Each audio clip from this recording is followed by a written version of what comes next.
Dear students, इस video में हमारा टॉपिक ऑफ डिस्कशन है refraction from denser to rarer medium at a convex spherical refracting surface. और यहाँ ब्रैकेट में लिखा हुआ है वर्चुअल इमेज। इस वीडियो में हम पर्टिकुलरली केस डिस्कस करेंगे that is of virtual image, क्योंकि कन्वेक्स स्फेरिकल रिफ्रैक्टिंग सरफेस दोनों तरह की इमेजेस बनाता है, रियल इमेज भी और वर्चुअल इमेज भी। और रियल इमेज वाला जो केस है उस पर ऑलरेडी वीडियो बनाई जा चुकी है, तो इस पर्टिकुलर वीडियो में we will be discussing the case of virtual image. बाकी सारी चीज़ें वैसी की वैसी ही हैं, जैसे कि जो डेंसर मीडियम होगा उसका रिफ्रैक्टिव इंडेक्स μ2 होगा, रेयरर मीडियम का रिफ्रैक्टिव इंडेक्स μ1 होगा, और जैसा कि यहाँ पे कन्वेक्स स्फेरिकल रिफ्रैक्टिंग सरफेस है तो कन्वेक्स वाली जो साइड होगी that will be facing towards the rarer medium. So सबसे पहले हम देखते हैं कि कोर्स ऑफ रे कैसे बनेगा और कन्वेक्स रिफ्रैक्टिंग सरफेस कैसे लेंगे, देखते हैं बेटा। सो बेटा देखो ज़रा, इसमें एक्स पी वाई जो है रिफ्रैक्टिंग सरफेस है and that is convex spherical refracting surface. ये वाली साइड है रेयरर मीडियम, रिफ्रैक्टिव इंडेक्स μ1, ये डेंसर मीडियम है सारा और इसका रिफ्रैक्टिव इंडेक्स μ2 है बेटा। P point C. अब ये बात जो ध्यान देनी है, जो मैं बोलने जा रहा हूँ बेटा, कि जब भी वर्चुअल इमेज का केस करेंगे आप ऑब्जेक्ट को पास रखेंगे सी के, ठीक है बेटा, क्योंकि जब रियल इमेज का केस होता है उसमें ऑब्जेक्ट जो है बहुत दूर होता है।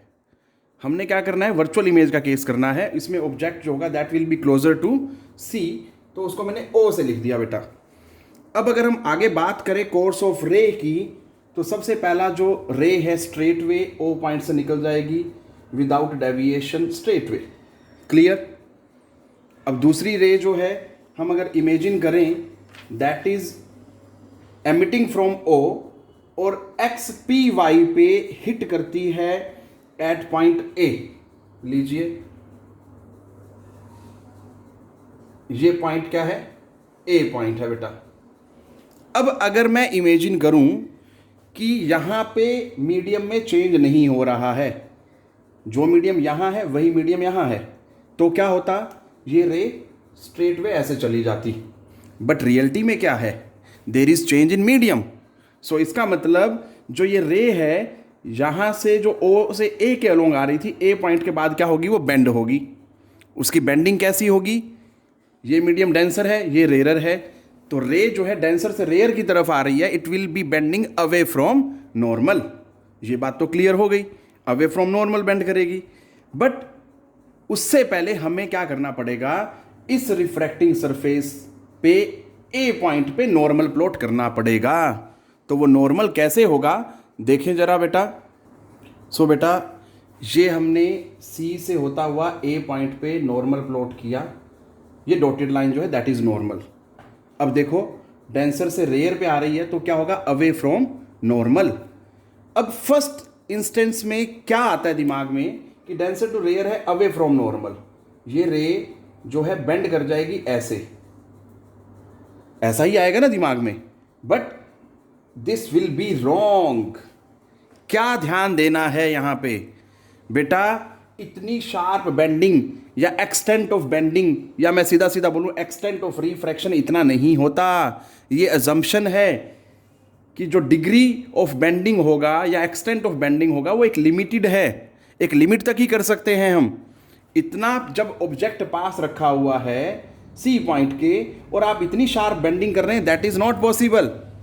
इट मीन्स ये जो रे है जो ऐसे बेंड हुई है that will not be bending like that. तो कैसे होगी भाई, जाना तो उसने अवे फ्रॉम नॉर्मल है, ये बात कंफर्म्ड है, बट वो जाएगी कैसे वो हमें देखना है। तो ध्यान दे जरा इस पे।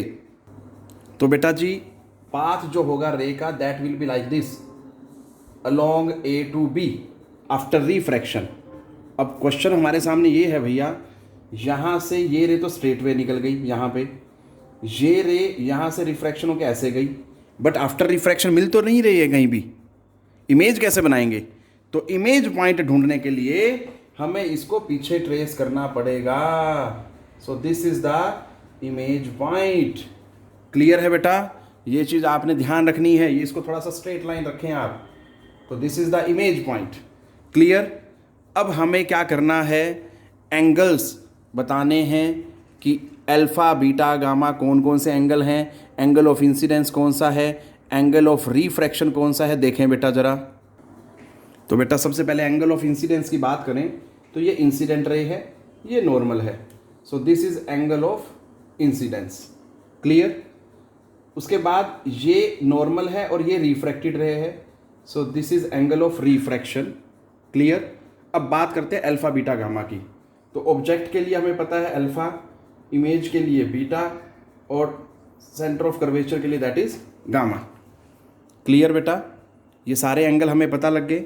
उसके बाद हमने ए पॉइंट से परपेंडिकुलर प्लॉट करना है to the principal axis, that is A M perpendicular to I M बोल लो, ओ पी बोल लो, आई पी बोल लो, जो मर्जी बोलो। ठीक है, ये चीज़ ध्यान देनी है। अब अगर हम यहाँ से देखें, स्नेल्स लॉ लगाने से पहले हमें ट्राइंगल की प्रॉपर्टी लगानी होती है बेटा, जिसमें हमें पता है कि किसी भी ट्राइंगल में एक्सटीरियर एंगल जो होता है that is equal to sum of interior opposite angles. तो उसके लिए अगर हम देखें तो सबसे पहले ट्राइंगल है बेटा हमारे पास आई ए एम। तो in triangle I A M में अगर हम ध्यान से देखें तो बेटा आई ए सी बोलेंगे इसको बेटा। ट्राइंगल जो है दैट इज आई ए सी। ठीक है बेटा जी? तो इसमें अगर आप देखें, ये एंगल है आर, एंगल ऑफ रिफ्रैक्शन बेटा। इसी के अपोजिट एंगल है बेटा ये, this is also R, vertical opposite angle. तो in triangle I A C में देखेंगे कि beta plus R is equal to gamma, beta plus R is equal to gamma. So R is equal to gamma minus beta. ये चीज़ ध्यान देंगे बेटा। अब दूसरी ट्राइंगल है बेटा ओ ए सी। In triangle O A C में अगर हम देखें, देखो ओ ए सी, तो बेटा ये आई, ये अल्फा, दोनों इंटीरियर एंगल हैं। तो I plus alpha is equal to gamma, I plus alpha is equal to gamma. So I is equal to gamma minus alpha. ठीक है बेटा? ये नंबर 2 हुआ हमारा। इसके बाद अब हमें लगाना है स्नेल्स लॉ। तो स्नेल्स लॉ में अगर हम देखें, सो बेटा जी स्नेल्स लॉ के अकॉर्डिंग क्या है, sine I by sine R. इतना तो हमें पता होता है बेटा, और मैंने आपको अपनी पिछली वीडियोस में भी बताया हुआ है कि जिस मीडियम का आप एंगल लेंगे उसके अपोजिट मीडियम का रिफ्रैक्टिव इंडेक्स लेंगे। अब आप यहाँ पे कंफ्यूज हो सकते हैं कि भैया आई भी डेंसर मीडियम में बन रहा है और आर भी बन रहा है। तो ये जो डेंसर मीडियम में हमने आर बनाया था वो सिर्फ ये प्रॉपर्टी के लिए था। ठीक है बेटा? अब आप इसको हटा सकते हैं, सिर्फ आपने आई को देखना है। यहाँ से आर जो है एज इट इज यहाँ पे है। ठीक?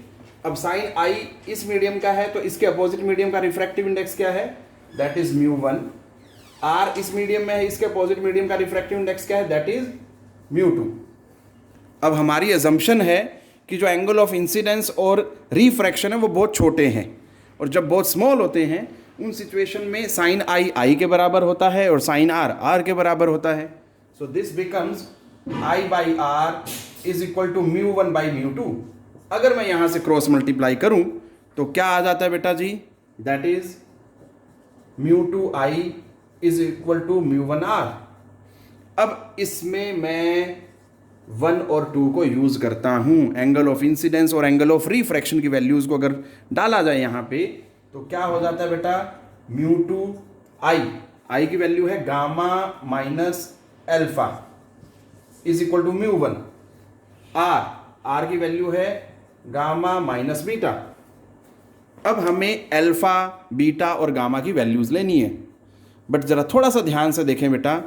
जब हमें अल्फा, बीटा या गामा के लिए वैल्यूज़ निकालनी है तो बेटा हमें बेसिकली निकालना है टेंजेंट, जैसे tangent of alpha, tangent of beta, tangent of gamma. Clear?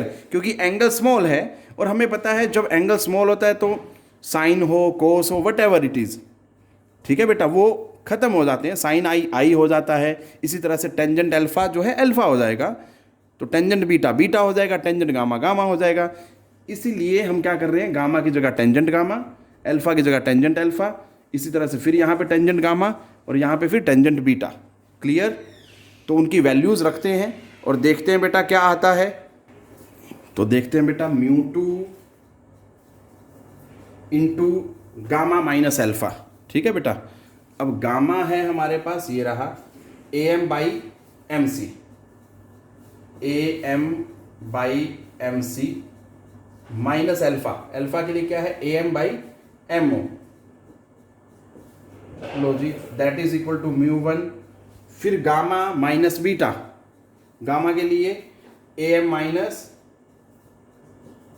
MC minus beta, beta फिर क्या है, ये रहा, इसके लिए टेंजेंट बीटा मतलब AM/MI,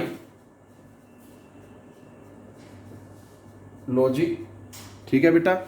अब यहाँ पे देखो AM यहाँ भी है और AM यहाँ भी है, दोनों साइड से कॉमन आके वो कैंसिल हो जाएगा और M जो है रिप्लेस करेंगे उसको हम P से, as M is very close to P, और सभी डिस्टेंसेस हम P पॉइंट से मेजर करते हैं, इसलिए हम M को रिप्लेस करेंगे P से बेटा। सो क्या हो जाएगा ये, that will become μ2 1/PC minus 1/PO is equal to μ1 1/PC minus 1/PI। Clear? अब हमें इसमें वैल्यूज़ डालनी हैं, ठीक है बेटा। आप वैल्यूज़ डालें या पहले आप इसको मल्टीप्लाई करके सोल्व कर लें, जैसा आपको सही लगे, ठीक है। तो हम ऐसा करते हैं, पहले मल्टीप्लाई करते हैं और फिर PC वालों को एक साइड ले जाएंगे, बाकी सबको दूसरी साइड ले आएंगे। सो क्या हो जाएगा बेटा, μ2PC minus μ2/PO is equal to μ1/PC minus μ1/PI। अब ये भी PC और ये भी PC है भाई, तो हम क्या करेंगे, इसको उठा के इधर ले आएंगे और इसको उठा के इधर ले आएंगे। सो क्या हो जाएगा μ2, या आप ऐसा करें इस सारे को उठा के राइट में ले आए और इसको उठा के इधर ले आए। So μ1/PI minus μ2/PO is equal to μ1/PC minus μ2/PC। Clear है बेटा? अब इसमें वैल्यूज डालेंगे विद साइन कन्वेंशंस। PI ये इमेज है बेटा, तो इमेज का डिस्टेंस P से लेफ्ट में है तो माइनस V आएगा बेटा। सो माइनस μ1/V, फिर माइनस μ2PO, P से O क्या है, ऑब्जेक्ट, ऑब्जेक्ट का डिस्टेंस वो भी लेफ्ट में है, तो minus U is equal to μ1 P से C, बेटा P से C रेडियस ऑफ कर्वेचर है और C पॉइंट क्योंकि लेफ्ट में है तो ये भी क्या होगा minus, so minus R minus μ2, फिर यहाँ माइनस R। क्लियर बेटा?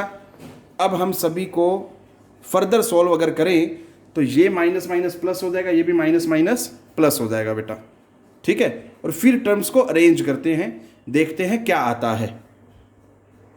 तो बेटा क्या बन जाता है देखो जरा, that becomes minus μ1/V plus μ2/U is equal to minus μ1/R plus μ2/R।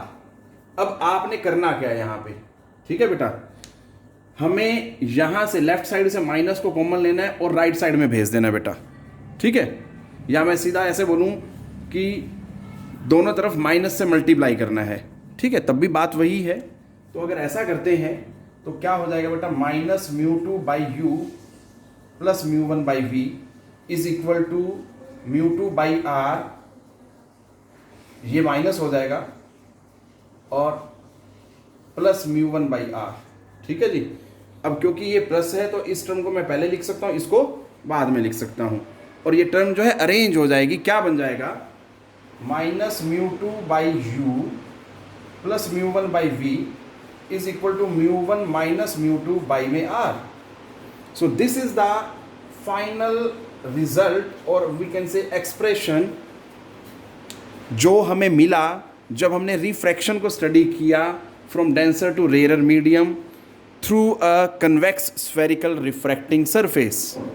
और वो भी कौन सा केस डिस्कस किया बेटा हमने, वर्चुअल इमेज। तो आप सभी ज़रा ध्यान से करें, बहुत इजी है और आप इसको टैली भी कर सकते हैं रिजल्ट को, और कंपेयर कर सकते हैं रेयर टू डेंसर वाले से। मैंने उस वीडियो में भी बताया है, लास्ट वीडियो जो मैंने डेंसर टू रेयर मीडियम के लिए बनाई थी, रियल इमेज वाला केस जिसमें डिस्कस किया गया था कि रिजल्ट में सिर्फ इतना ही फ़र्क है रेयर टू डेंसर और डेंसर टू रेयर वालों में कि μ1 की जगह μ2 आ जाता है और μ2 की जगह बेटा μ1 आ जाता है। So this is all which I wanted to discuss in this particular video बेटा। I hope you all will be gathering the information which I am trying to deliver to you. Take care बेटा, पढ़ते रहो।